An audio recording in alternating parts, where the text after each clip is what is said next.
दोस्तों, अंतरिक्ष के बारे में जो आप सोचते हो या जो आप जानकारी हासिल करते हो, क्या बाकी में ब्रह्मांड उस तरह नियंत्रित होती है?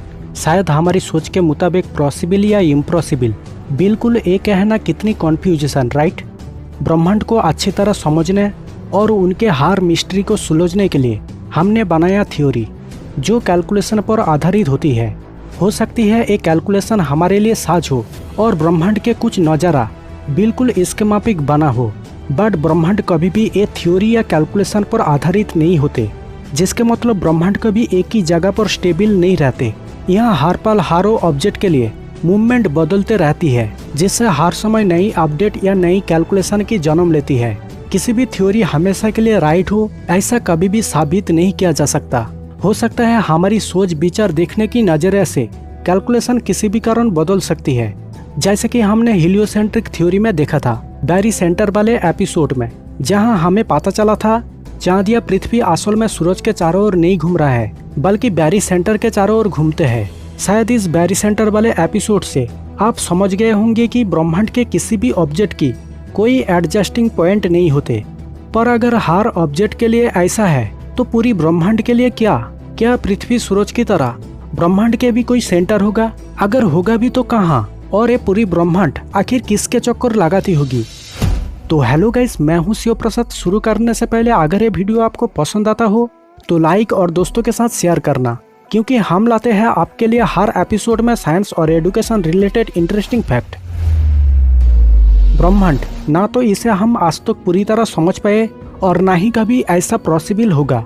यहाँ हर ऑब्जेक्ट मैटर के सटीक इन्फॉर्मेशन को कलेक्ट कर पाना हमारी दिमाग के लिए काफ़ी नहीं है। जैसे कि हम सोचते हैं ब्रह्मांड हमारी बनाए गया थ्योरी के हिसाब से काम करता होगा, पर ऐसा बिल्कुल भी नहीं है। स्पेस असल में उनके खुद के प्रॉपर्टी।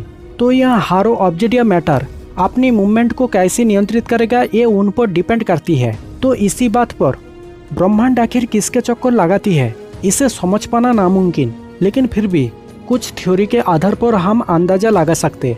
जैसे कि बैरी सेंटर वाले कॉन्सेप्ट में जाना था, पृथ्वी सूरज के सेंटर की नहीं बल्कि उसके सरफेस सेंटर की चक्कर लगाती है ग्रेविटी के वजह से, जिसके मतलब ब्रह्मांड के हर ऑब्जेक्ट के पास अपनी खुद के ग्रेविटी होने के कारण हर कोई किसी न किसी चीज के चारों ओर घूमता होगा।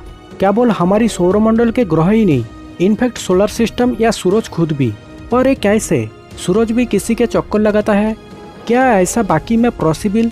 जैसे कि हम जानते हैं ब्रह्मांड के हर ऑब्जेक्ट के पास अपनी खुद के ग्रेविटी होती है और सब कोई एक दूसरे के लिंक पर आपस में जुड़ी है। तो ऐसे में धरती बाकी प्लैनेट की तरह सूरज या सोलर सिस्टम भी अपनी एक्सेस पर किसी भी चीज के चारों ओर रिवॉल्व करना ये जाहिर सी बात। हमारी सौरमंडल जिस चीज के चक्कर लगाती है वो है मिल्की वे गैलेक्सी। बेसिकली मिल्की वे ऐसी एक स्पाइरल गैलेक्सी जिसका डायमीटर 1 लाख लाइट ईयर्स में फैला है और इसमें करीब 400 अरब से भी ज़्यादा सितारा मौजूद है।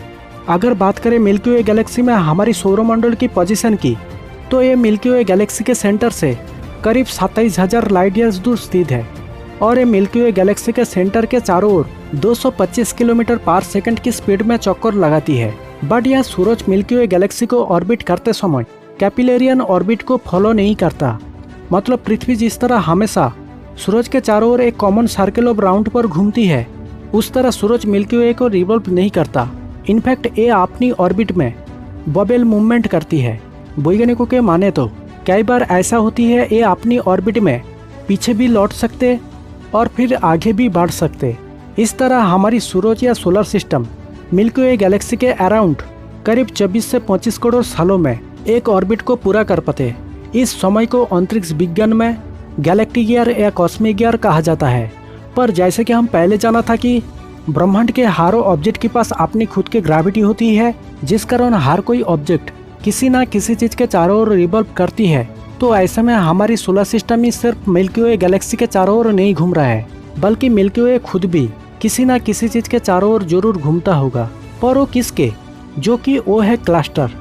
अब ये मिल्की वे गैलेक्सी जिस क्लस्टर में आते हैं वो है लिनिका सुपर क्लस्टर।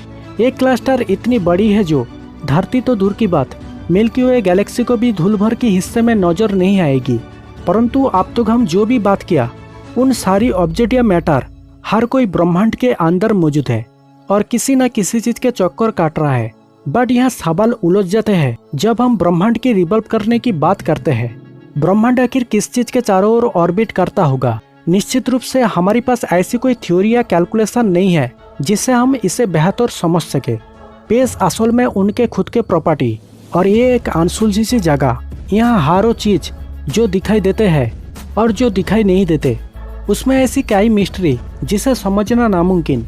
साइंस कहते हैं ये ब्रह्मांड बना है डार्क मैटर से, पर ये डार्क मैटर आया कहाँ से?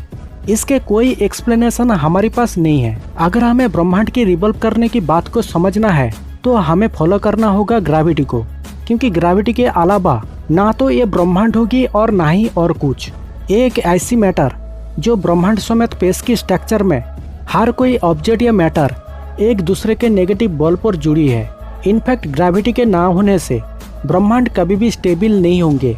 तो अगर ये ब्रह्मांड ग्रेविटी के बल पर टिकी है तो यूनिवर्स के बाहर ग्रेविटी आया कहाँ से?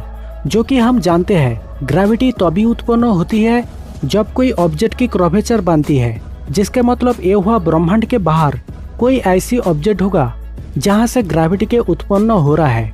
और ये कोई छोटी ऑब्जेक्ट नहीं बल्कि हमारी ब्रह्मांड की तरह या ब्रह्मांड से भी बड़ी ऑब्जेक्ट होगी। साइंस इसे कहते हैं बाबुल यूनिवर्स, यानी हमारी यूनिवर्स की तरह कोई और दूसरी यूनिवर्स। हो सकता है ये यूनिवर्स इतनी बड़ी होगी जिसके कर्वेचर से उत्पन्न हुई ग्रेविटी के कारण हमारी ब्रह्मांड उसके चारों ओर चक्कर लगाता होगा, जैसे कि पृथ्वी सूरज के चारों ओर चक्कर लगाती है ग्रेविटी के कारण। बट ब्रह्मांड के लिए इसे प्रूव करने की ऐसा कोई फिजिक्स नहीं है। लेकिन अगर इसे ग्रेविटी के कैलकुलेशन में देखा जाए तो बाकी में ऐसा होना पॉसिबल, जो कि यहाँ ग्रेविटी हमें एहसास दिलाती है डेफिनेटली हमारी यूनिवर्स किसी न किसी चीज के या दूसरी ब्रह्मांड के चारों ओर रिवॉल्व करता होगा।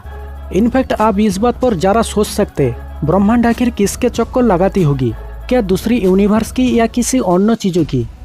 तो दोस्तों, अगर ये वीडियो आपको पसंद आया हो तो लाइक और दोस्तों के साथ शेयर कीजिए और सब्सक्राइब करना ना भूलें, क्योंकि हम लाते हैं हर एपिसोड में साइंस और एजुकेशन रिलेटेड इंटरेस्टिंग फैक्ट।